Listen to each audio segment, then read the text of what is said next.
Hello, and welcome to Fallawsophy. I'm your host, Jennifer Fallaw-Doering, and tonight is episode 3 of the new team. I have been sharing my personal meditations with you guys for 2 episodes now. Well, for most of what I do is sharing that. But I've never really let everybody in on what happens when I'm in meditation and I ask personal questions. And the new team is a team of archangels, Jesus, and along with a couple older archangels that I normally work with, for me to learn more. I've got more to learn. And so I was told by Archangel Chamuel a while ago that I would be getting a new team. And if you start at the beginning of this series, you will learn all about them. As of now, the new team is Jesus, who's on the old team, and Michael and Gabriel, who are on the old team, and also Chamuel, Ramiel, Haniel, and Zedekiel. He hasn't talked much yet. Hello to everybody in the chat.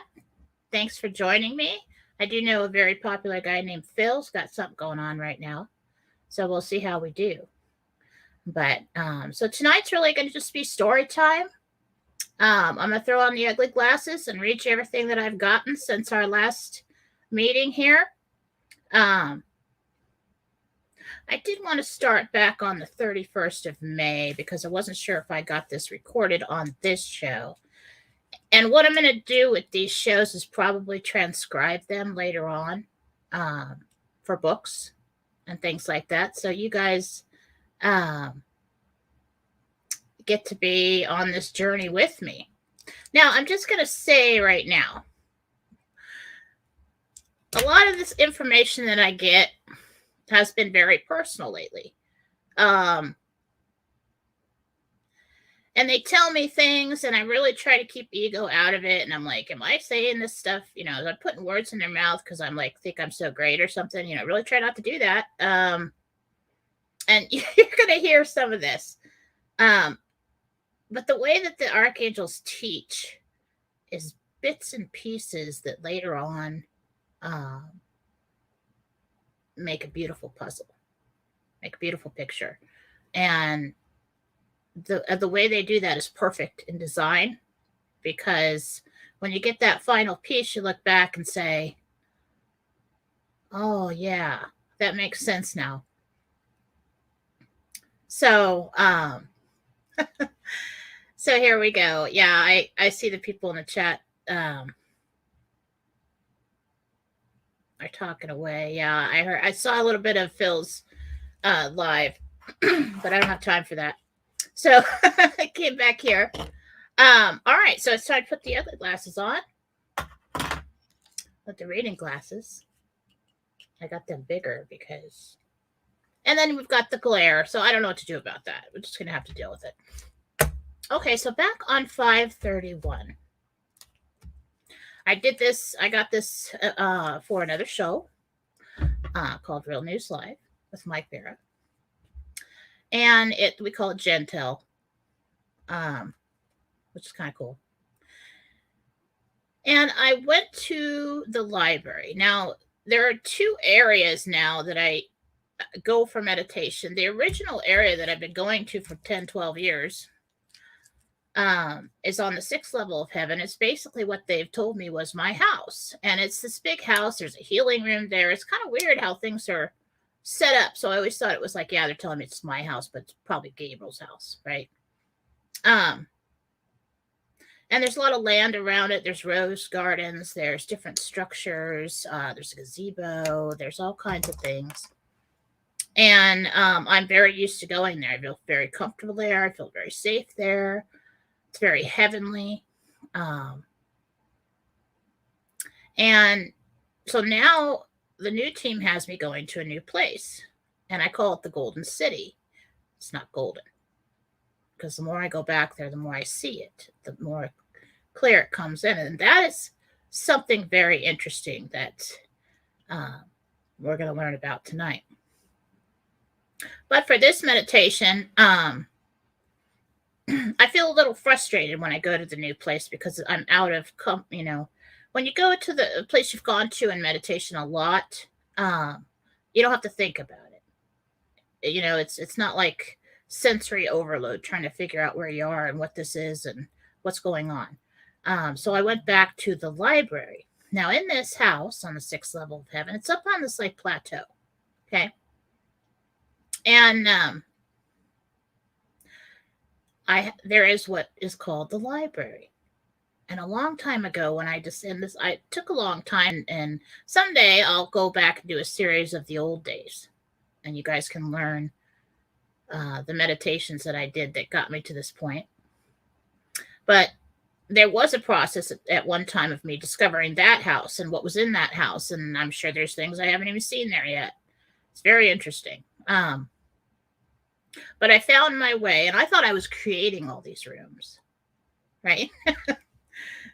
And so I go in, and I opened the door a long time ago to this library, and the library is an odd room. You walk in, and it's dark wood,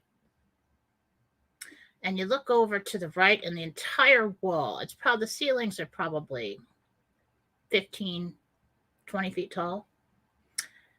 There's a giant stained glass window with Blessed Mother in the middle of it. And I'm like, God, I'm good. I am good. Look at all those little pieces of glass. I mean, that's good, And there's a door next to it that leads to another room. And when you first walk in the room, excuse me, off to your right, there's a seating area.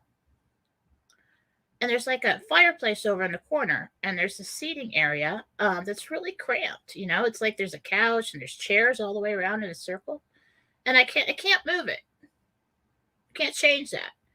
I've tried to change this room, and I can't. In the middle of the room, there's a desk, a wooden desk, and it's the kind of library that's kind of split off. When you first walk in, like there's most of the room is over here, and then there's another section over here and a wall in the middle.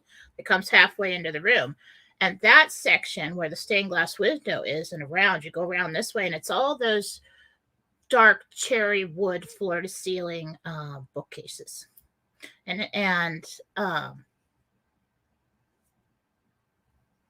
there are different like cabinets and things that hold things, objects, bottles, scrolls, books, all kinds of things. And somebody asked me, well, if you've got all that stuff in there, why don't you go and look and see what it is?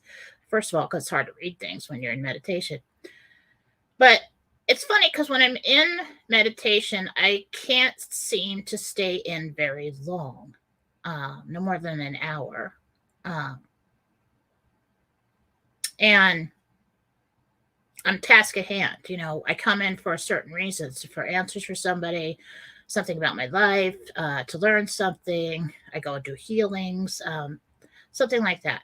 And the library was very hard to be in the beginning. It almost looked like you were looking through water. So that the energy there, the vibration was very high in that room. And so you've got this part of the room is all dark wood bookcases with all this stuff in it. In the very back of the room, there's another fireplace, kind of one of those that probably comes up neck high. It's a big one that starts floor up. And there's 2 chairs, high back chairs that sit in front of it. And sometimes I sit there and I talk to Gabriel or Uriel. And in the very back of that, over in the corner, there's a staircase that goes upstairs. And then there's more rooms upstairs, which are very interesting. And then on the other side of the room, there's this long conference table. Excuse me. And I've sat there with my original team of 12. plus me, I think. I was 13. I have to look at my notes. I forget a lot of things. It's like walking into a dream. I think that's what the whole memory problem is with me. Going in and out of different dimensions all the time is like walking into a dream, and you forget a lot of things. So, in the very back of that room, there is another door, and it leads into Gabriel's office. And all of those meditations that I did over years are in spiral notebooks, in drawers and piles. And so someday I'll have to go through and find the beginning and put them in order, and I'll do a series on that. But right now we're going to start where we're at. And on May 31st, I went into the library, and I met, I have to finish the story. Wait a minute. Okay, so the first time I go into the library, I go in there, and there were archangels already in there. And there's like Chamuel and Jovial and Raphael and Gabriel and Uriel. And I was just like, huh? How creative am I? I mean, look at this. Isn't this nice? And they're just like, they treat me like a child. They're just like, you're so sweet. And then Michael walks in, and he looks at me and he says, I've always loved this room. What? So it's like, okay, well, I didn't create the room. And there's certain things in each rooms of the house that I can change and I can't change. And I'm thinking it might have to do with something. If I didn't create it, I probably can't change it. So I went into the library, and Gabriel, Michael, everybody was at the conference table. The first team, the team of 12. And on that team, a lot of archangels, and there's Mother and Jesus there. And I was frustrated. I was frustrated at that point because I was feeling foggy, and at that time I was getting sick, and I was just like, I just need information for the people. What's coming? And so I want to have it documented what's coming. At the time, I was hoping for information within that week, within the next few days, but I think that this is over a short period of time. And they said that info comes out about the New World Order, exposing that. Not entirely, but it starts to trickle out. The law of one. They said the law of one takes effect. And I think I had heard of that before. I'd heard it mentioned in David Wilcock's videos and things, but never really got into it, never really looked into it, never really paid attention. But I believe it's really similar to God at the center, and God is everything, and everything is part of him. I'm not sure yet. We will also see widespread voter fraud, more and more coming out, more and more. Information coming out about intelligence from the transition team. And now this transition team, I believe, is the team that was between the Obama and the Trump administration on the Obama side. So information about that will come out. Some kind of announcement of war. Okay. And more of Biden's dereliction of duty. We'll start to see that more and more. We were hoping that something was going to happen on the 31st. Our good friend Phil was telling everybody it was going to happen. They told me that he did get intelligence that something would happen on the 31st, but he doesn't really know what would happen. And they said basically records would be released on that day. People were expecting a SCOTUS ruling. They said no ruling today, but they did say all Supreme Court justices are corrupt or on the payroll of the swamp.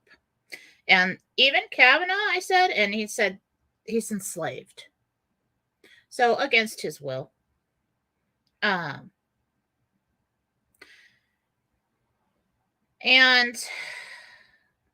watch the Sussman trial. And we know what happened with that. And we're still waiting for information about the papers that I had seen on the table at the new Golden City meeting room.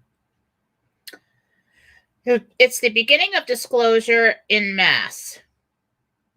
So,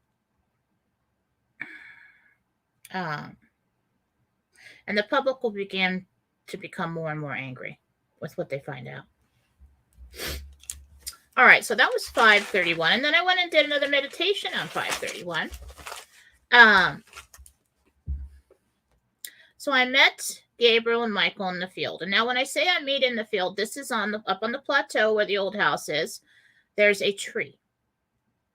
The tree is where I started my meditations, because when people told me I was widowed, and people said, you should meditate for stress, and I'm like, I don't know how to do that. Okay. And so I knew I was going somewhere. I don't know how I knew that, but I knew I was going somewhere. And so I decided, well, there was this tree. There was this tree in my dreams over time throughout my life that I would end up at. I would go to this tree, and when I was little, I'd climb in the branches, and there were friends there. And I remember waking up, standing next to this tree, talking to people. So I said, I'll just go there because I know that's a safe place, and I want it to be in heaven, and I want to be safe.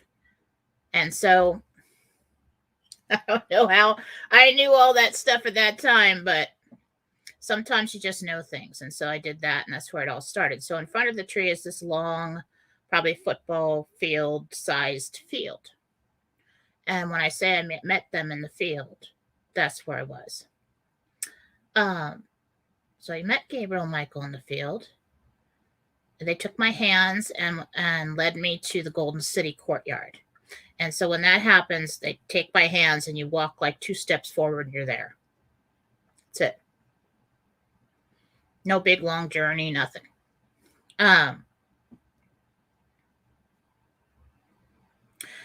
And I was kind of upset at this point in time, because I hadn't been getting a lot of confirmations on the information that I was putting out. I wasn't feeling I was coming down with something, and I wasn't feeling so great, and I was emotional or hormonal or something. And I was foggy, and so he said, come here and sit with me. So there's in the middle of this cobblestone courtyard of this, looks like a fort. It's very Tibetan looking. And it's not golden anymore. When I first got there, everything looked gold. And they told me that was just my perception at the time. It has changed. It's more of a terracotta kind of sandy looking color now. And it has this round stone fountain in the middle with something in the middle of that's like a sculpture or something that I couldn't see very well. I thought it was an angel holding a book, but I still hadn't been able to make it out. And he asked me to sit with him. That was the day when everybody was losing faith in the Patriots. And I apologize for that. I'm sorry about that. Losing faith. And I said, never in God, and lose faith in God. And I said, I just was losing faith in the whole thing because we've been waiting, And he said, a lot of people have been losing faith. He said, it's very important now that yours does not waver. I'm like, of course it is. So, okay. I'm like, okay. And I asked, I said, are these cute posts all distraction to keep us quiet? And some of you have heard this meditation because I shared it, because at that time people needed it, but I want it documented. He said, no, it's a well-oiled machine and plan. And I said, okay. All right. I said, has this been the plan all along? This long, drawn out, tiresome, agonizing story? I mean, has that really been the plan all along?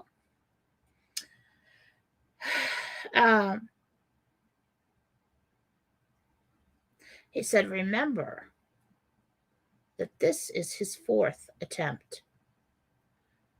And I went, oh, that's right. And I said, oh, yeah.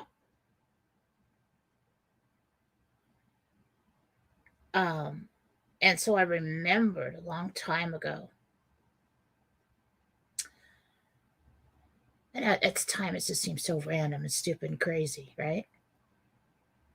And he told me that Donald Trump has actually traveled back in time and lived it all again to do this. And this is the 4th attempt. The first 3 failed because they rushed in. They made a mistake. And what he was telling me is that, yes, this is long and drawn out and painful. But they're doing it in such a way with the minimal loss to the public and very carefully.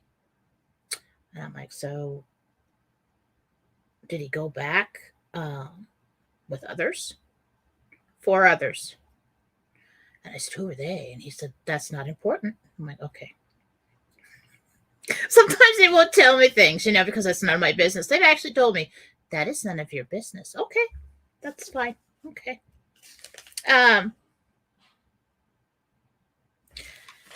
So we have to remember that. And I said, he said, every I dotted, every T crossed this time. And I said, what happened when they lost? And he just looks at me and goes, boo. Great. Okay, that's fine. I can wait. That's fine. We don't want it to go boom. That's fine. He says, you can assure everyone this time that it will truly be the greatest triumph ever. I said, good. Okay. So that's when Michael usually says, okay, get up. We got to go. No, they talk. I'm so sarcastic, but they think it's funny. They humor me. They don't get mad at me. It's not like being in church with the priest and you're just like, hit you with the ruler or something because you said something wrong. But so Michael's always the one that tells us it's time to go inside. And so I was walking with him. He goes, come here. And he kind of, sometimes they'll take you by the arm. And I'm walking and he says things a certain way. He says, I can feel your heart. And I said, and he said, why are you sad? And why is what he said was, I can feel your heart. Why are you sad if you have nothing to lose? I'm like, I don't understand that. And I just calmly reminded him that I have everything to lose. We all have everything to lose in this situation. If I'm wrong and I've been coming out here and everything that I've said is wrong, then people won't come to me anymore, which will be fine. I'll just go back and work somewhere. I mean, But, I've really kind of put myself in a position where, I kind of have to be right about some of this stuff, I mean, I have been right about some of the stuff. And I said, if the world falls apart, I've given all of myself to this venture and stand to lose everything.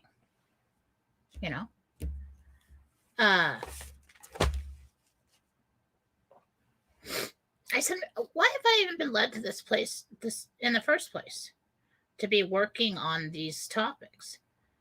I was never interested in politics. I actually, when the kids were growing up, I turned the TV off at news time because I found a few times when I did have it on, everybody started fighting. It was like perfect harmony and peace, and everybody's, having a good time. I'm cooking dinner. Everything's fine. I turn the news on, and all of a sudden, all hell breaks loose. I'm like, I'm not turning this on anymore. So the kids are empaths, right? And so they're picking up on this, on the energy of it, and they can't stand the stories. They can't stand the negativity. They can't stand. They start fighting with each other. And I said, I'm just not turning it on anymore. I didn't like politics growing up because everybody started fighting, and I've never liked fighting. I didn't see the point in certain situations to fight just to fight over something you have no control over. Fight to protect yourself, yeah. Fight to stand up for yourself, but I never liked it. And it wasn't until I didn't take notice until the debates between Clinton and Trump. And it was on. And I heard her call him Hitler. And I went, wait a minute. What is going on with her? And I was like, I don't like that energy. And then I looked at him. And I said, wait a minute. I know who this man is. I know what kind of guy this guy is. He is honest to a fault. You better do your absolute best. But he says what he means, and he means what he says. And you probably only get one chance. I was raised by somebody like that. But I looked at him and I said, this will be the greatest loved president ever. And everybody laughed at me. What? No, he did this and he did that. And he called a woman this and he said this. He said blah, blah, blah. I said, you see? Just wait. That just came right out of me. You know what I said when the TV was on and Obama was elected the first time? Didn't know anything about him. I heard his name and I said, infiltration from within. Where'd that come from? And because I used to be like have this psychic Tourette's, that just spit things out. I have no idea why I said it. And then when he got elected, I said, we're screwed. I don't know why I said that. So I never got into it. And so I asked him, I said, why me? Why would I be talking about this? Even making a difference here? And by that time we had reached the giant doors that open up. And they both hold them open for me to go into the meeting room. And he said, if you make a difference with one, you make a difference with many. That's all Gabriel said to me. And I'm like, he says, you help humanity see the truth. I'm like, okay. All right.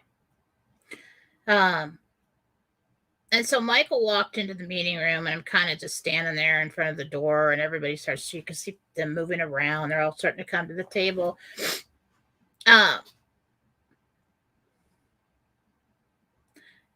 And I said, why did you say that I have nothing to lose?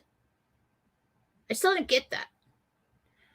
And he said, he looked at me sternly, like, Jennifer. He says, you have everything to gain from this experience. Okay. That is okay. I will not ask that again. And And then part of the team was standing over off to the side, off to the right side of the room. You got the conference table right when you walk in, and you got this other side of the room. I saw Haniel there. And I was just very emotional in this meditation. And I've never done this before. I just hurried over to him and gave him a hug. And when I did, I kind of, got a little emotional. And he goes, "You're scared." And I said, scared, hormonal, either one, something's going on with me today. And he hugged me like really tight, like when you see somebody that's a really good friend, like you haven't seen in a long time. And he said, "Everything's about to change." Like, that would be good, because he's like, there. He said, I think he actually said that, there. And then he hands me something. They do this sometimes when I have trouble. I get a piece of jewelry, I get something, and it's kind of like a trigger for me, some kind of assistance to help me do things. And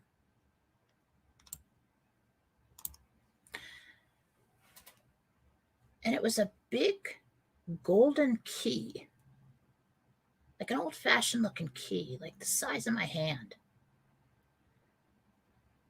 And I'm looking at it, and I said, "What's this?" "The key to your future." I'm like, this is a test, isn't it? This is some kind of I'm learning something here. Okay. And then the archangels were all standing around at that time, and they part. Okay. And I look at the wall that I hadn't noticed before. There is a door there. And I approached the door, and I asked, "Should I open it?" And they said, "If you're ready." And so I opened it. And I opened the door, and I entered, and it was a trip. It looked like a ballroom. And at this point in time, in the library of the other house, where right next to the stained glass window, there is a door, and it opens into a ballroom, just a big room. And then you go outside from there. But I kind of got the sense that it was almost the same setup. It was just, I'm like, did we just go to the ballroom in the house? I don't, it was just kind of strange. And then I just kind of was staring around, and I saw images. So it was not foggy, but it was kind of blank, but not dark. And I saw an image of my Katie. My children are 19 and 22 right now. Katie's 19. I saw her with a man and a child. And she's quite a bit older. And I'm like, okay, all right, cool. Let's wait a little bit on that. And then off to my left, I saw Faith, my oldest daughter, with someone. I couldn't make him out. I'm hoping it's somebody different than she's with right now.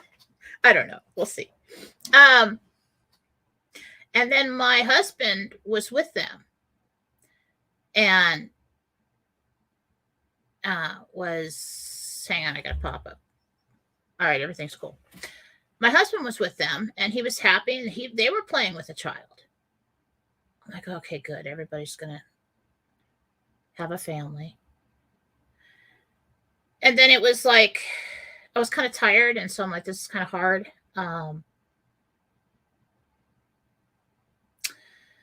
So I started thinking too much, and I couldn't really see them anymore. And Haniel walked up next to me.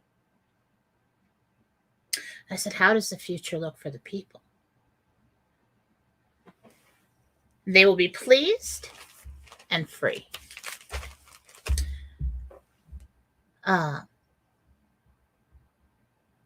Tell them they will be free, is what he said.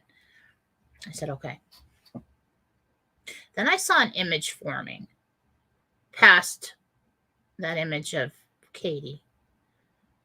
And it was kind of like, I knew it was some kind of big cylindrical, it looked like the top of a plane, a large plane. You could see the smooth surface, the nose, and around the top. And I saw stairs coming down. And I saw Donald Trump walking down the stairs.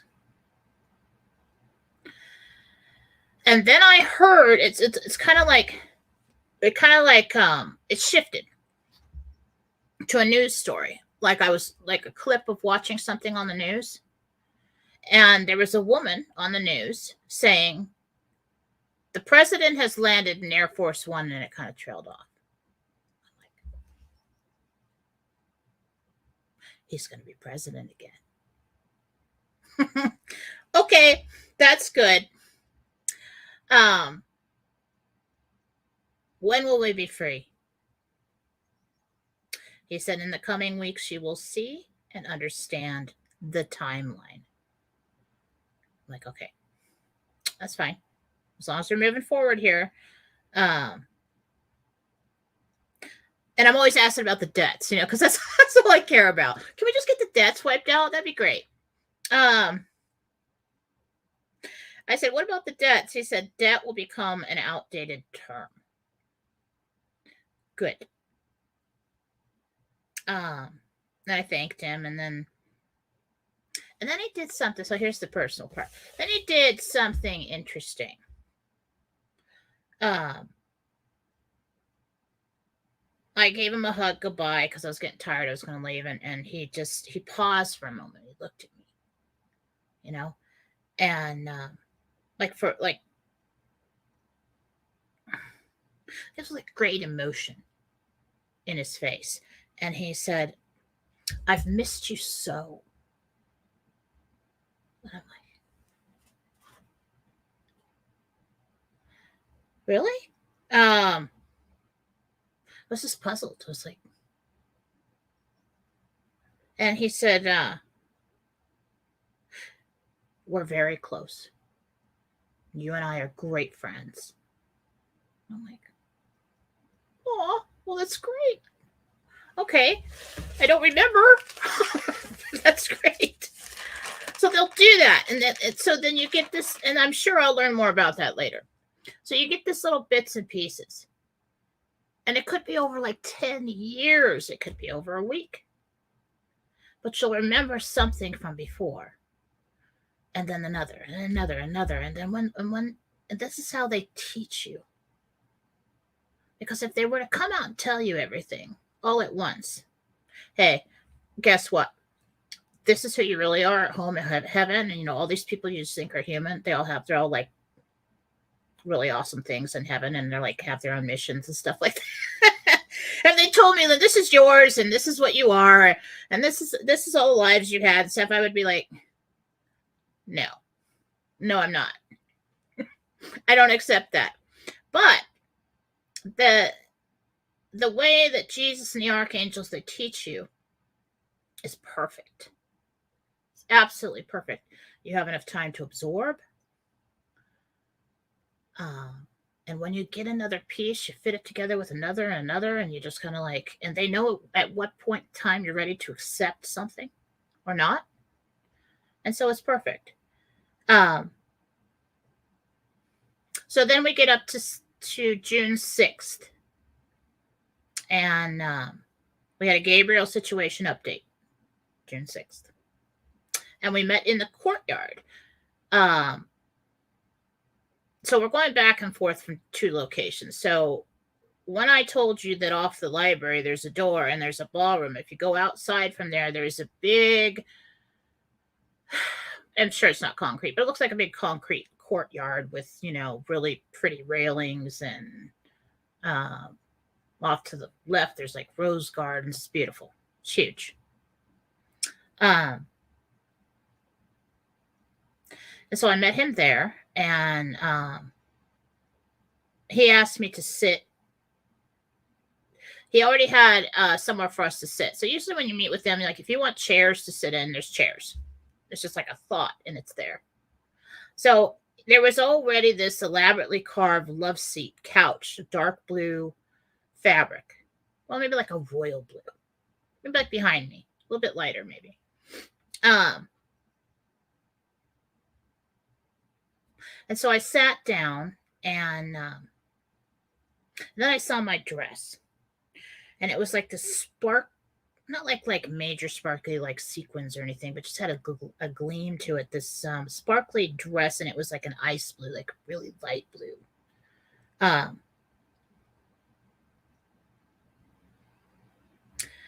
And he sat down, and he was very happy. We kind of like turn and face each other, and he goes, "Do you feel it?" I'm like, "No." And he says, "This is the day that things change." I said, "Really?" So something happened on the 6th. Okay. I said, "What changes?" He says, "Humans have been kept in a box." Really? And then I was like, "You mean like a dome? Like a flat earth with a dome on the top and all that?" And he goes, "It's just, don't start." He's basically acted like, "Don't start." No, there's no dome, and it's not flat. And I'm like, "Okay. All right." And he said, "This has everything to do with the infinite possibilities concept I taught you. The very beginning. The very beginning. When I started writing, I wrote a children's book. It's the first in a 5-book series, and really haven't moved on. I got that published, but I haven't. It's a novel. I haven't moved on. I got book 2, like 2 more chapters, and it's supposed to be done. It's huge. I never finished it. There's supposed to be 5 of them, and it's because I just really got stuck. I just really felt like there was more for me to learn. All these concepts that I've learned are going into this fictional story for children. But when I wrote the first one, I wrote it from page 1 till the end. I didn't map out characters. I didn't do any of that stuff. And the motto, the theme of the book is to believe in infinite possibilities. I don't know where I got that. At the time, I wasn't talking to him. And later on, when I was doing auto writing, it's basically I would sit there. It's not all scary. I mean, some people might be scary about it, but I don't like anything scary or dark. Okay, or wouldn't have done it. I just basically was talking to the angels, and I would sit there with a blank spiral notebook, my favorite thing, and I'd hear one word at a time. Answers. I'd ask questions, one word at a time. I'd write the question, and then they gave me this whole rundown. And God, I wish I had it in my hand. I don't know where it is. Some of these spiral notebooks. But it said basically that soon, over time, the light will get lighter because the dark is getting darker. And there has to be a balance. You cannot let the scales shift. That people will raise their vibration. This is before everybody started talking about this stuff. Raise their vibration to a point where they will begin to consciously create. We're all creating right now, but consciously create. And trying to remember the rest of it. Even the weather will be tailored to suit, it said. And it also talked about, let's see, even the weather tailored to suit. Many things, but I was surprised by it. I was like, you're tripping, okay? You finally lost it, girl. And I said, why are you telling me this? I wrote it down. Because you chose to believe in infinite possibilities. And that is where we reside.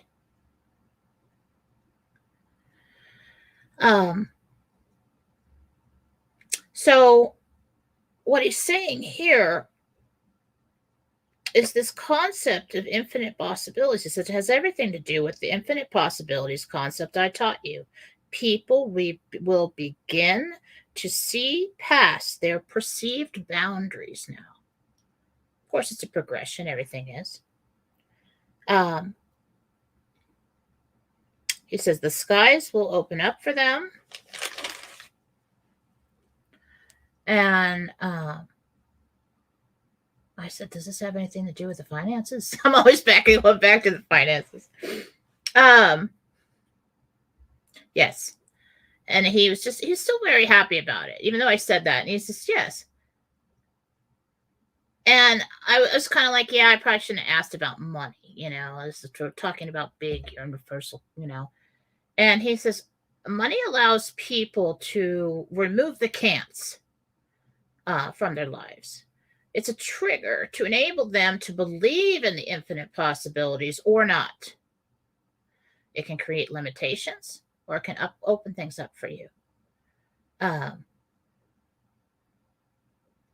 Remove the restrictions and the mind and soul are free to create and envision a greater future.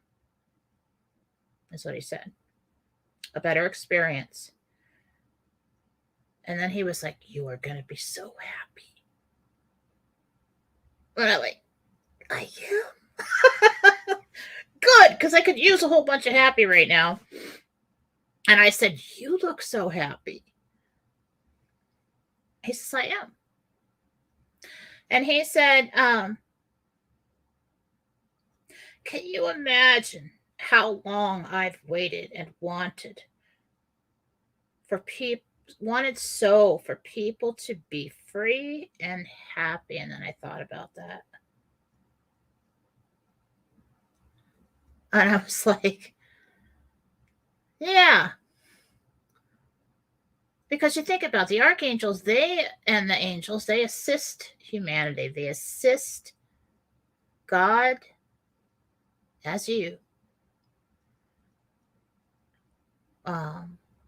Play out the script of experience. And that's why they don't interfere with the free will. They assist you in completing your mission. So you write out a script. It's got all other kinds of people involved. You come here, and this is what you want to learn. This is what you want to experience. This is what God, as you, a separation of self, chose to do. And the archangels know that, and they assist him in doing so. And they've watched all forever. And I was like, yeah. And I'm like, so we really must have something good coming. If he told me that. Because he's seen it all. I've been the messenger. Gabriel is the messenger. God's messenger. So if you take a look at some of the archangels' names, look it up. God's messenger. God's hope. God's joy. God's whatever. They assist humanity on their path. So let me just throw this in there. Because as people throw this at me all the time. Oh, you're talking to archangels? That's evil. Really? Explain to me how. Depends on who you're talking to, buddy. Because talking to Archangel Michael is not evil. Okay?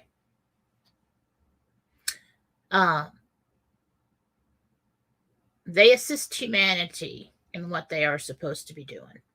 And they work for, through, of God. That's it.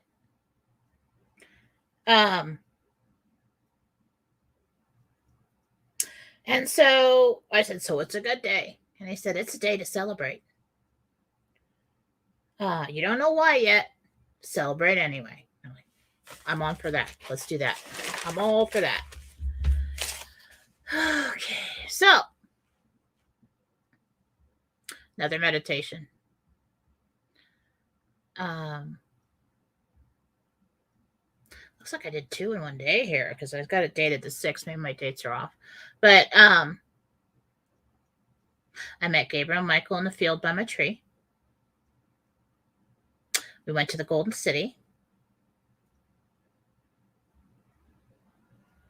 And you're going to trip on that. I said, what should I call this place? Because I can't call it the Golden City. It's not golden. I heard Hancock and Shangri-La. But I know that the understanding of Shangri-La is that it's a fictional place. There are a lot of books out there that write fiction. And they write it as fiction because it's true. There are a lot of books that are channeled.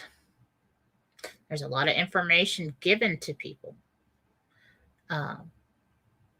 Or sometimes the soul just remembers. I don't know what Hancock means. I don't know what that means. I heard Hancock, Providence, and Shangri-La. I don't know if I'm going to try and show you the pictures. So I Google it. You're going to trip on this. I have a background that's bigger, but I don't think it's going to show up. I'm not sure. I'm going to put this background up, and I want you to tell me in chat if you can see it. I think I have to drop out. Here we go.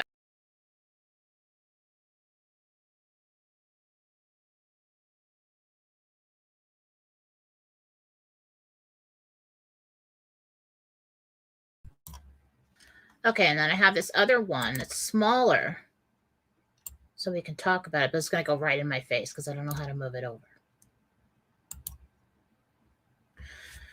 So you should be able to hear me still. Okay, so I Google it. Do you see the plateau above? This is what trips me out. So if you take this thing and turn it around and made it bigger, and there was more like domes on the top, and it wasn't so red. Remember the water? Remember how high up we were? And when I looked through the windows, there's water streaming down.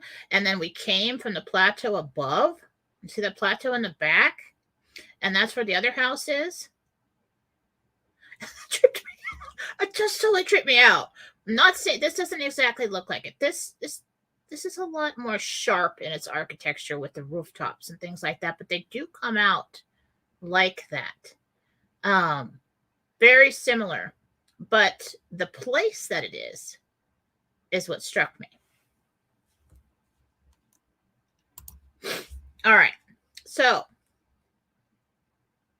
still not sure on the name, working on it, but that's what I heard, and it tripped me out when I found the picture. So we'll see, bits and pieces. So we're there, and hang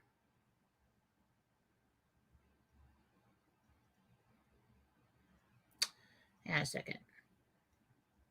So the walls are very tall. So within the center of this place, you have this courtyard. I've told you about it with the and now kind of like a terracotta color. I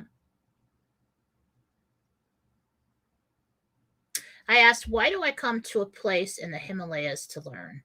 And here we're getting into the personal stuff. Gabriel said, it's your home.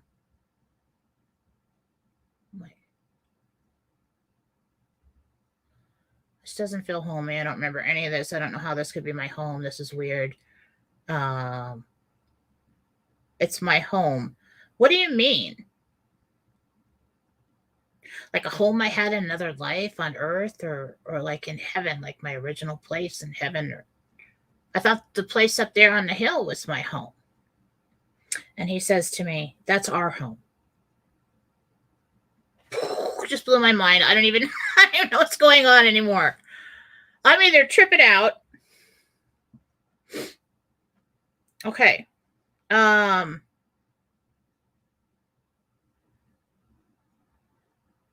I remembered, and then it scared me even more. Okay.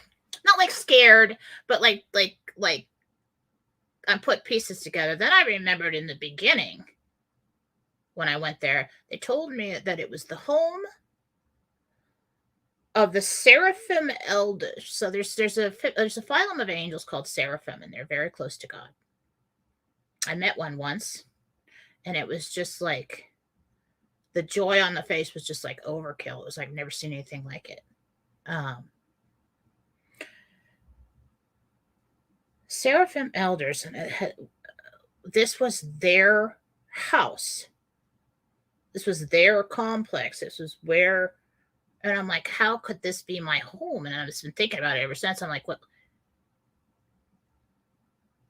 Did I like learn from them or what? We'll find out.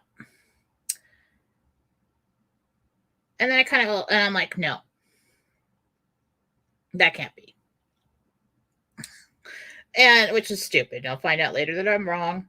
I said, no, this can't be my home. That's my ego running away with me. I probably put that in your mouth. I don't know what's going on right here. So, Michael, so Michael looks at me and goes, let's go inside. All right. So then we're walking down the arched, like giant arched terracotta and wood hallway with these huge beams. And so you get to a point where you're going to walk straight into these giant double doors that Michael and Gabriel opened for me. And then there's some down here. And it's to the, let's say to your right. It's backwards on the screen. But, and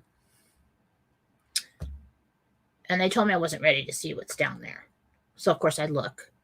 And so, like, I go down, and I see a bright light down there. It's like brighter. It's really bright down there.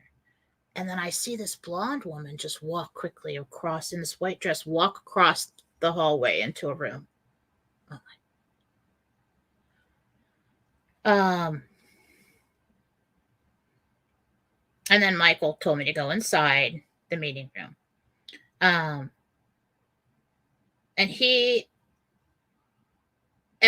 so I saw the woman, and I look at Gabriel who's holding the door, and he says, listen to your heart. I'm like, okay. I don't know what any of this means. There's some kind of like mosquito in here. I looked, he said, listen to your heart. And I said, you're right. I'm not ready to know what's down there. Because I just got what they said outside and what I saw over there. And I was like, this is kind of, I think this might be a little bit much for me at this point in time. So I sat down at the table, and in my peripheral vision, I saw the others come and sit down. And I said hello to Chamiel, Ramiel, Jesus, Sadiqiel, Haniel, and asked,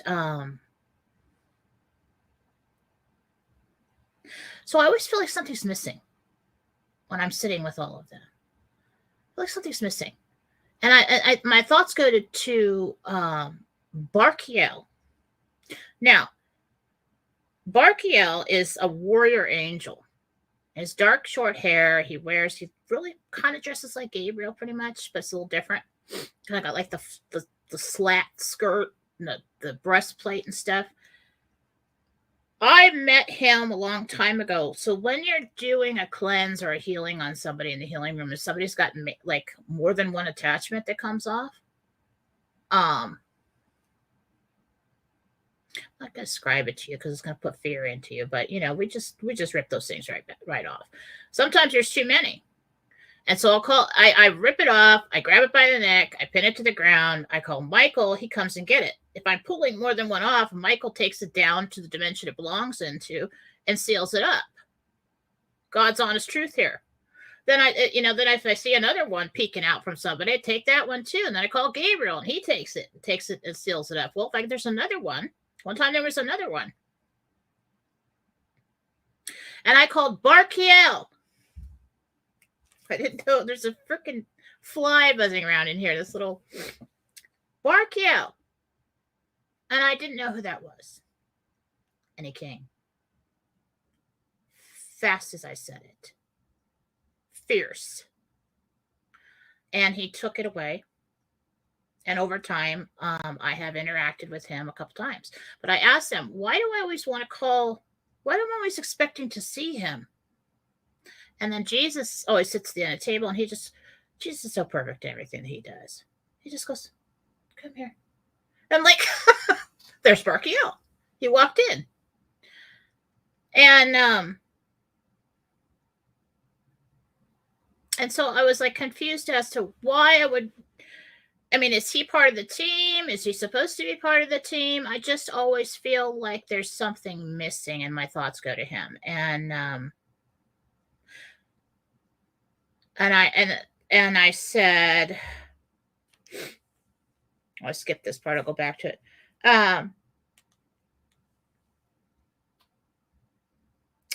He said something.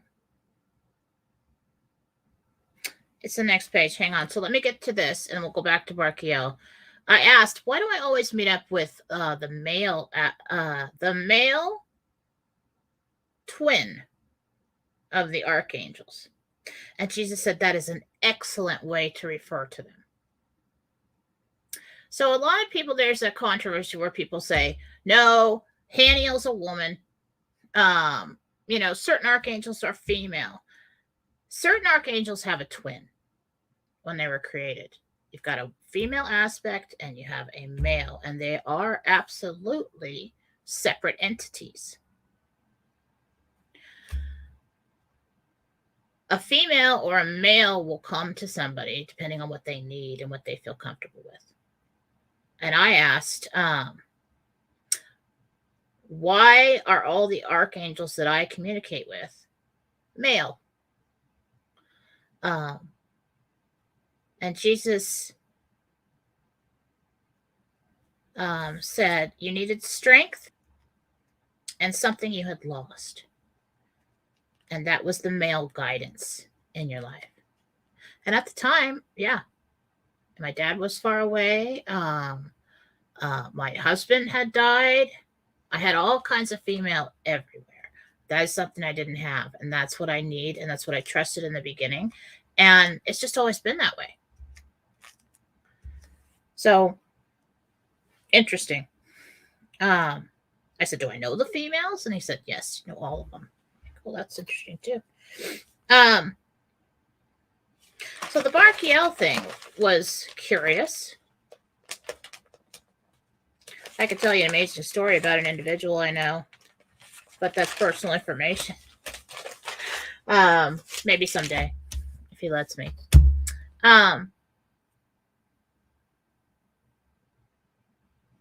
So Barkiel walks up to the table, right?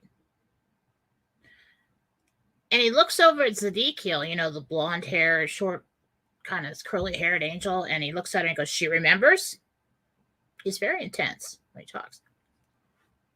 And Gabriel's kind of like, no. And I look at Haniel, because when I first met Haniel, he did that to Gabriel, bits and pieces. He looked at Gabriel and he said, she remembers? And I'm like, you guys like to say that about me. And I look at Barkiel and I'm like, I'm going to say no. I'm going to say no. I don't remember. I don't remember. And remember what? That's what I said. And I'm not that, I'm more sarcastic telling this story. I'm very nice in there. He said, your legacy. I'm like, I'm either having some kind of hormonal problem today, or I'm learning a whole bunch of things that makes no sense. That makes no sense. A legacy is something handed down to someone. So I don't know what that means either. And I said, no, I don't remember.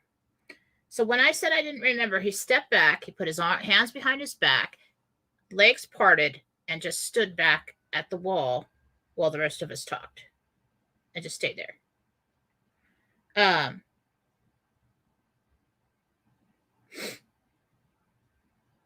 And I said, why is he the third that I call? He's the third that shows up when I'm doing cleansings, battling anything.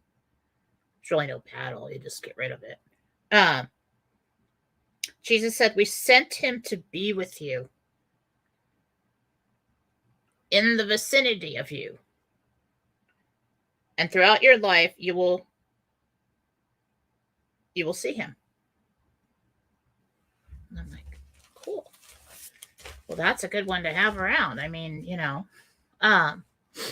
so it's this bits and pieces thing. Bits and pieces. You string them together. They tell a story. They teach you. This is a very good series for those of you who took my interdimensional meditation classes to watch. Because it kind of shows you the inside look at what's going on. Everybody's experience is going to be tailor-made to you. It's going to be absolutely yours. This one's absolutely mine. And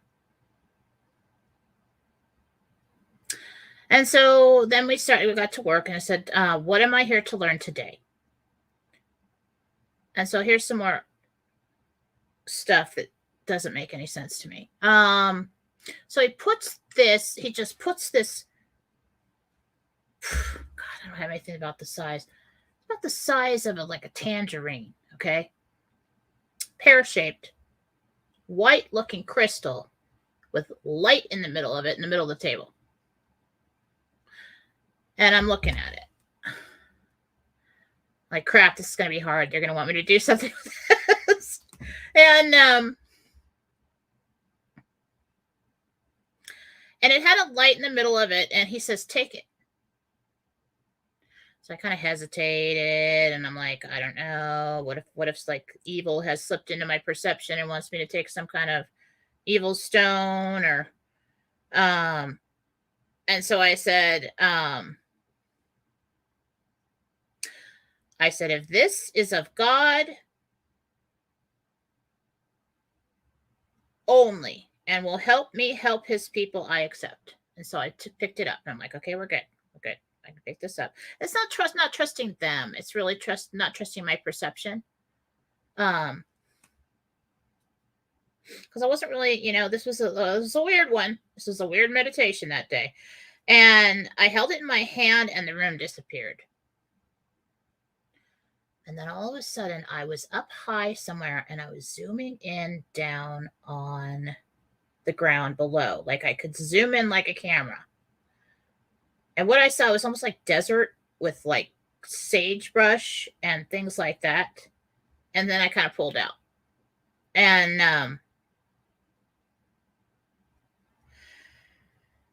I was like, I put it down, and I understood that it would help me see in a different way. So there's something that I just know how to do. If somebody starts talking about a location. So I wonder what's happening off of here. I don't really have to know the location. If I see a picture, their words, I can just, from where I'm sitting, it looks like that. You just kind of zoom in like you would open something up on your camera. And I can see what's there. I can also go into meditation and go there with the archangels and walk around. But when I'm sitting right here, I can tell you what's under the ocean. I can tell you what's in that cave. I've always done it. Talking to people on the phone when I was a kid, I could see the inside of their house. It turned out that everything was backwards, like a mirror image, like when you take a picture with your iPhone of somebody driving a car and it looks like they're on this other side of the car. But I've always been able to do that with accuracy. So I asked, why Why do I need this if I already know how to do that? And Jesus said, it's part of who you are. I'm like, okay, this stone is part of who I am. So I looked at Gabriel confused, and he said, put it on your head. Really? What? I put it on my head? I mean, now I'm tripping. And so then he gets up, it comes next to me. I see his body right here. He takes this like crown, like half hat thing off my head. So, do you know how a crown would, like, if it was metal, if it was silver, it would stick straight up and kind of be like a half moon. This does, but it kind of like lean back on your head like that. And I was like, and then I remembered a long time, years ago, I was talking to Blessed Mother, and she put like a crown on my head. And I really haven't thought about it since. I never see it. You don't look at your head in meditation. I mean, they've given me all kinds of jewelry to wear to assist me in healing and remembering and all this other stuff. So he takes it off my head and he puts it on the table and he sits down and he looks at me just highly entertained at what I'm like.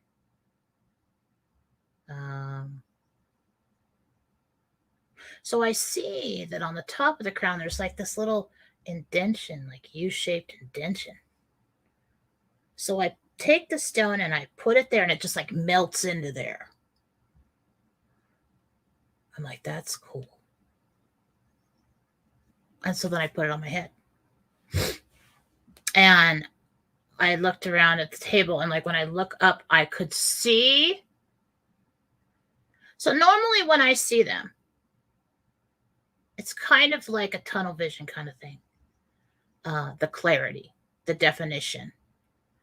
So you'd see Gabriel's face, but maybe not so much you'd see the hair, but it was almost maybe like everything's blurred out except for just the middle.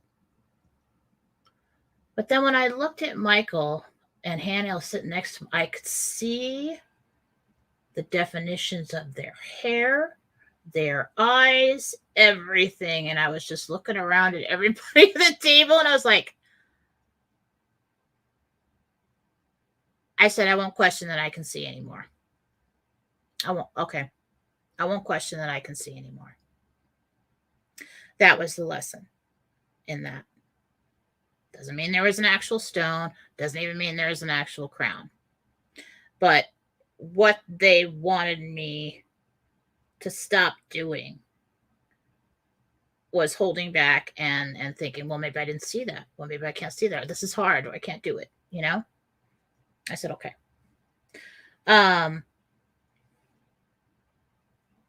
Let's see if I got everything about that. And then then everything was cool, right? Everything was great. And then I asked him what the name of it was. And I thought I heard him say Eastern Star. So then I get out of meditation, I go Google Eastern Star. And Eastern Star's got like this pentagram, almost like it is my stepmother was in it because my father was in the Masons, and it basically is a social club to them. But I'm like, oh my God, something slipped into my meditation. Then I start doubting again. Something slipped, so now I have it on my head. No. But I said I only accept anything if it's from God. So I'm all freaked out. And so I go back in. And I asked Gabriel, oh my God, I'm so freaked out now. Did you say Eastern Star? Did you say, what was that? What was that? And he said, it's a star. And I remember when I was in the meditation and they said Eastern Star, I looked at Jesus like, what? Star is like supposed to be some big swirling ball of gas out in the universe somewhere. And he said, anything bright that can be seen from a distance is called a star. That's what Jesus said. They refer to anything bright that can be seen from a distance as a star. So, the end of that meditation, I asked Jesus if he had anything to say to the people. He said tomorrow is a big day, for financial institutions. So that would be Tuesday, 6/7. He said, those in the know will know. So that tells me that the big higher ups, the financial institutions, those people will know. And I believe that did happen.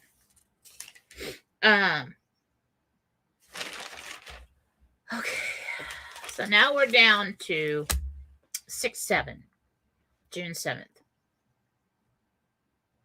And this is why I found the picture today to show you. This one again.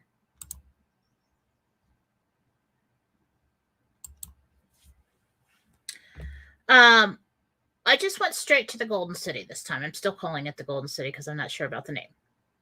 But I started on the other side, and I'm walking up a dirt path up a hill to it. And it is a very tall, like fort-like rectangular, large complex of buildings, kind of housed within a big wall, I think, like a fort. And the path was up a hill. It was dirt. I turned around to see what was around me, and I saw a sharply etched mountain range. And it's stuck up through the clouds, or a mist. I did see foliage, not large trees. And then I thought, why would there be clouds in heaven? And I thought, well, there's water in heaven. I just had never seen any before. I'd never seen clouds in heaven, but there they were. And so I walked up the road, and I was noticing my surroundings. There were little small pebbles, little round, smooth pebbles on the dirt that led to the place. And then I walked through the wide square opening that was probably like 25, 30 feet tall. Probably, I'm not good at this, the same amount wide. And it was about that thick. So you're walking through for a period. Immediately you're stepping on the cobblestones, but you could see that that these are actual buildings. It's not just a wall. This thing is in here. Probably about 30 feet thick. On either side. So I walk in, and I see Gabriel standing at the fountain. So I see him standing at the fountain. And he immediately, there's just an exercise. Okay, he didn't say that, but he looks at me and goes, can you see it now?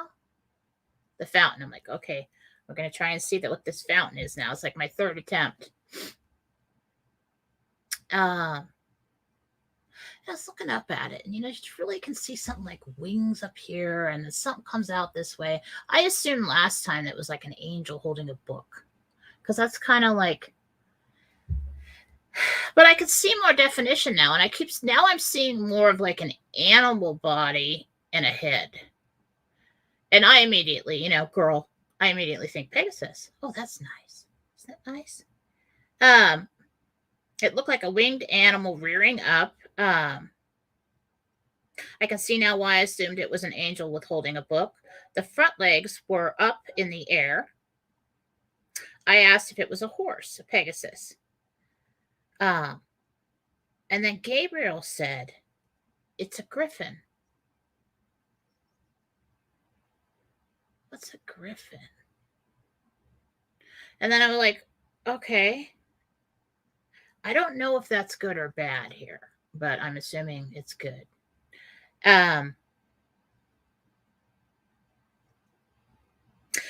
this is another thing that I've been struggling with is I find myself questioning my perception in these unfamiliar surroundings, and I don't like that. I get upset with myself about that. And so I told him that, and he says, you need to trust me. I'm like, I know, I'm sorry, God. I'm such a pain in the ass. I'm so sorry. I told him I just don't want to be fooled by or misled. I don't want to give evil any access to me. No. And he understood. And he said, just trust me. He said, do you remember what I told you a long time ago? And I said, which time? You told me about 100 million things. And he said that I would never leave you alone. He said, you have to let me guide you. Okay, I will.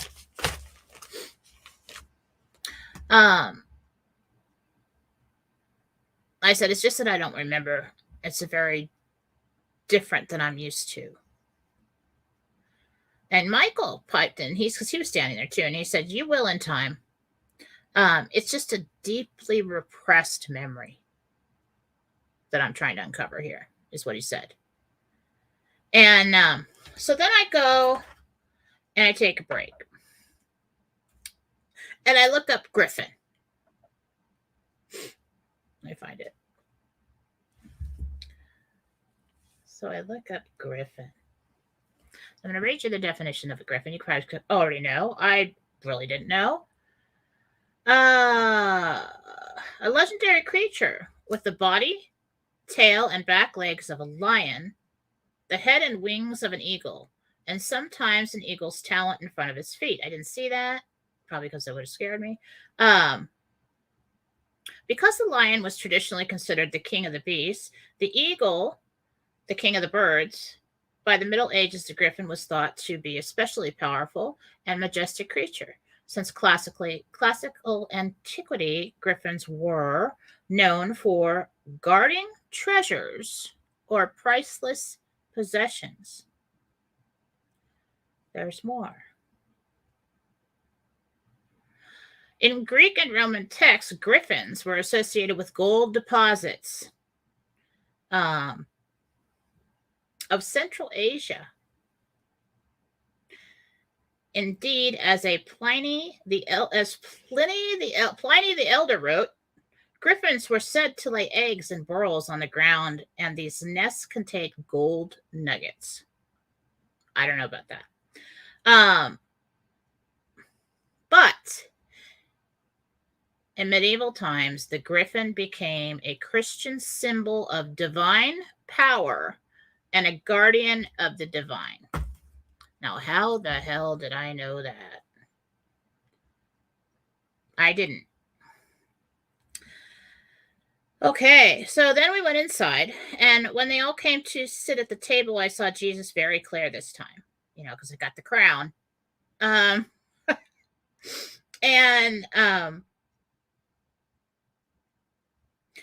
I remember this. This was great.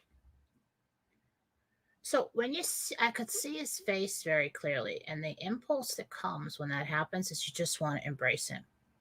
You want to hold him. You want a hug. Can I have a hug? Can we hold hands? Can we talk?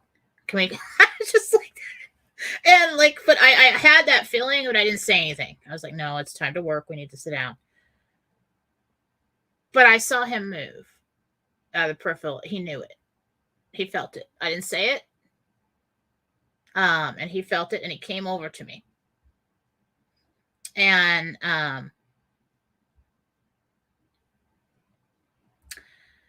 where in my notes? He hugged me. I said, and he knew what I was upset about. He was upset because I'm getting things wrong, or I'm questioning things, or I'm just not sure, and I don't know. And I said, Jesus, I'm just afraid that evil will try to deceive me, and I don't want that to happen. They cannot come here. he said. Really? Well, that's why I said, well, what about in my perception? I know they can't come to heaven, but like in my perception, they could slip in between and like mess with my brain. We have blocked that. This is why you're coming here to learn. I said, so this is like this totally safe place. And he said, the safest. Ah.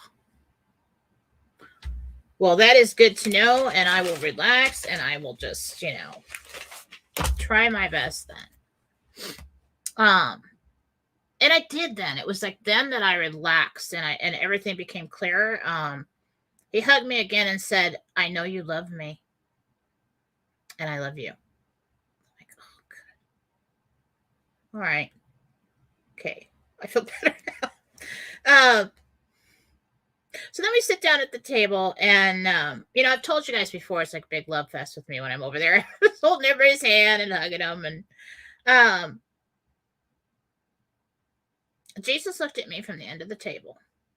It's like they all hold hands so that I could focus. That's one thing you can do if you're just not seeing or they want you to pay attention. Everybody holds hands or you can hold the hands. So this is energetic connection all the way around the table. Jesus looked at me from the end of the table and asked, can you see me? And I said, yes. And so they let go of the hands. So that was the purpose of the holding of the hands there. And he said, what would you like to know? I said, what am I here to learn today? To listen. He said. I'm like, well, I thought I've already learned that. I'm sitting in the middle of heaven talking about you. I thought I was listening pretty good. And I said, I don't do that well. He says, I said, is this new? He says, we have been preparing. He's, they disregard when I say stupid things. He said, we've been preparing you for the days to come.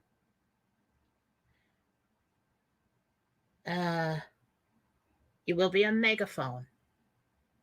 Sometimes we'll use terms that you'll understand, I said, for what? He said, for me. And then I was filled with this joy, like this total just surge of joy. Just my heart just swelled. And I was just like, I said, yes. I'm like, I want to be a disciple, like that was just like the greatest feeling. I want it back.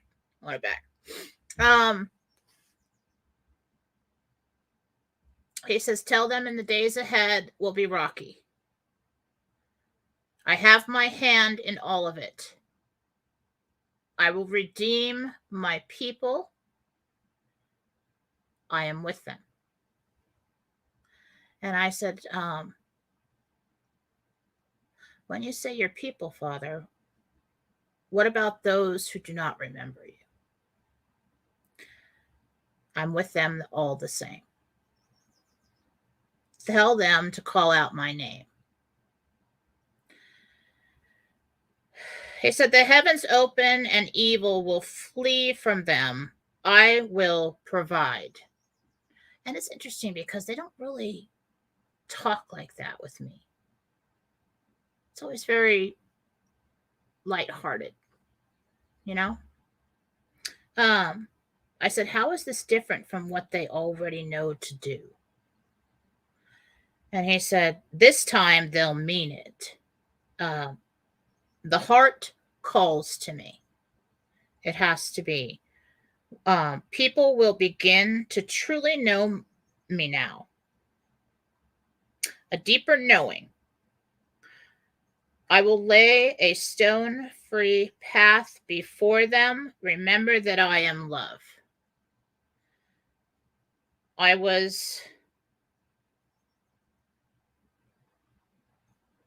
Okay, so there's the lesson. Remember that I am love. You can, and it goes along with something Michael told me a long time ago, There is never an honest, outstretched hand that we do not embrace. It's your intention. It has to be in your heart. You have to really mean it. When you reach out to God for assistance, you can't just be crying out, God help me, blah, blah, blah, blah, blah. You have to fully mean it. And he explained it to me as he was reminded me of a day long ago. And he said, it was when you asked me to help you remember that you loved me that I knew you were ready to really know me again and accept your mission.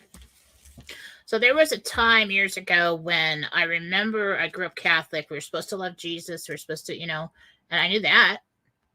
I didn't feel it. And I said that in prayer.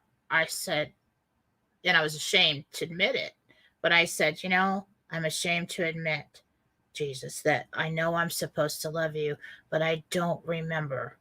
I don't feel it. I knew he was real. Never questioned that. Help me remember you. And that was really when everything exploded with me psychically. It really wasn't until I did that. And that wasn't my intent, but if I look back on the timeline, that's really when everything started. I mean, and he did. I did remember. Somehow it led me to meditation, people suggesting that I meditate so that I could go and see him. That's when I remembered. Series of events will unfold when you truly and honestly, and I meant every word I said. And that's what he's talking about. When you seek him, when you seek his assistance, you call out his name, you mean it. You mean it. That's why they see, all these evil people, and then they think in the end they can just call out the name.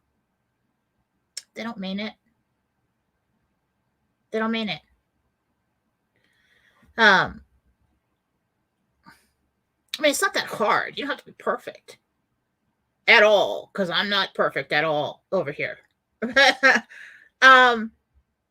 But what I'm talking about is, let's say you got these really terrible demon people that do terrible things, right? And then at the end, there's, oh, God, forgive me, please, Jesus. They know that their intent is not true.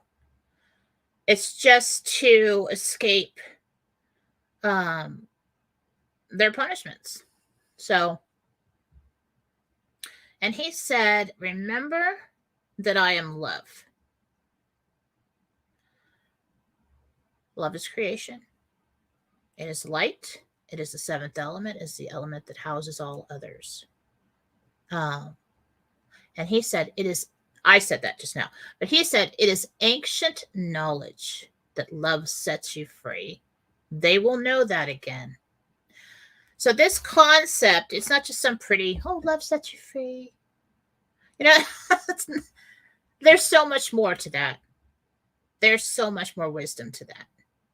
Because love is the energy of creation. It is at the center. And so at the very tail end of this, I asked today, was it yesterday? Something like yesterday. What will we see coming in the near future? Coins. Coins will drop, he said. And 3 currency revalues over the next 2 weeks.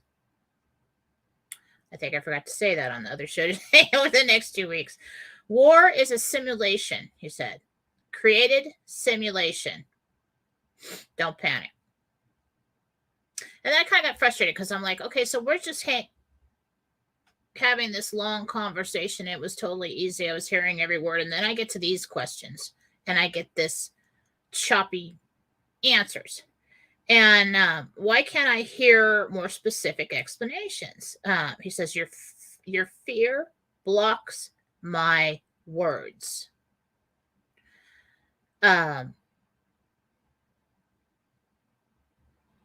And they are perceived to be choppy. That is why you are in training. And I'm like, okay. So really, you got to get past. See, if you have a personal connection to a situation or a person or an answer or whatever, there's going to be hesitation. There's going to be fear. There's going to be some kind of fear that, oh my God, what is it going to say? Is this what I want to hear? Is it something I don't want to hear? And you, just like people that are afraid of ghosts, or people that have been taught that ghosts are scary, they won't see them. You stand right next to you and you won't see it. Because the brain tells you that's not possible. There's fear, and I can't handle it, and they won't see it. I said, will people's debts really be wiped away? And he said, yes. And he was nodding because he knew that it was going to be hard for me to hear the answer. He just kept nodding over and over and over again. I'm like, okay, I'm good then. That's all I want to know. No debt by August. Sometime in August. So about sometime in August, everything will be wiped away. I always originally saw like a progression, like there would be like mortgages, credit cards, and other things at different times. I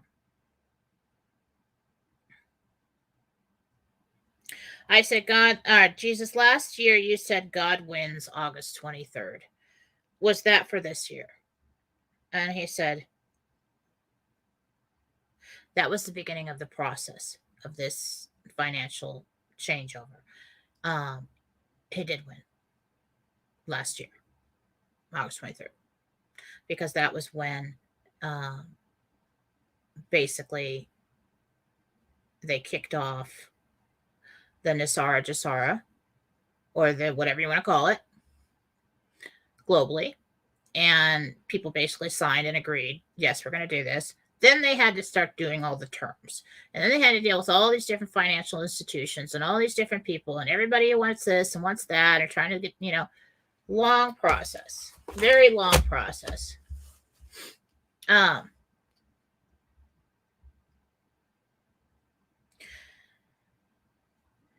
He calls it the transition. He doesn't use Nasara or Jasara. He says transition. He says it's taken this long to agree on revalue and terms. I said, so it's really happening. He said, it's really happening. Like, okay. See how I heard that? I heard that easily because it's what I wanted to hear. When will it be announced to the public? August 1st. By who? I heard secretary and I heard treasury. So he probably said the secretary of the treasury. I said, will Biden get the credit for it? And he said, no, he'll be gone. I said, okay. And then I talked to him about this, because I was calling him father, and I don't normally do that. I call God the Father, mother, and I call Jesus, Jesus. But I was calling him father. And I said, the whole Holy Trinity thing has been confusing for a lot of us for a long time. I said, you're one God. I know that. All together is one.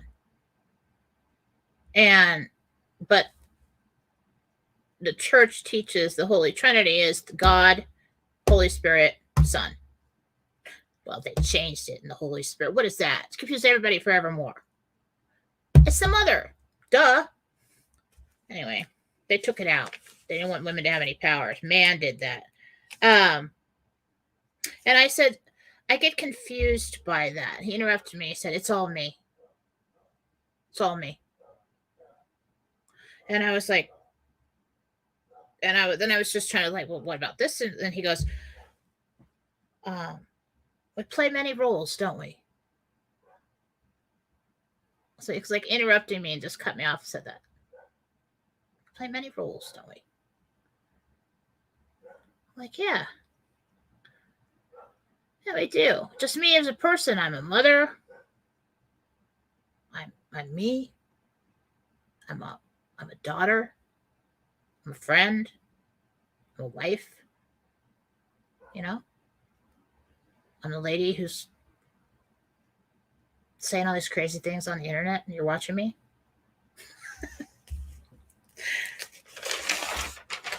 It's all him. It's all the same. Whether you pray to God, whether you pray to Jesus, it's all the same. At the center. So this has been quite a long show. Those are my experiences for this week, last week. And can't wait to find out what happens next. The Griffin thing is interesting. Look that up. That is interesting. The location of this place is interesting. And you can't get there. That's neat. I haven't really kept up with your comments in the chat. I will go back and look through them after the show, but I do have to get going. And I thank you all for being with me today on this episode 3 of the new team. And I will notify you all when I'll have the next one, probably in a week. Probably about this time next week. Hope you all have a great night. God bless.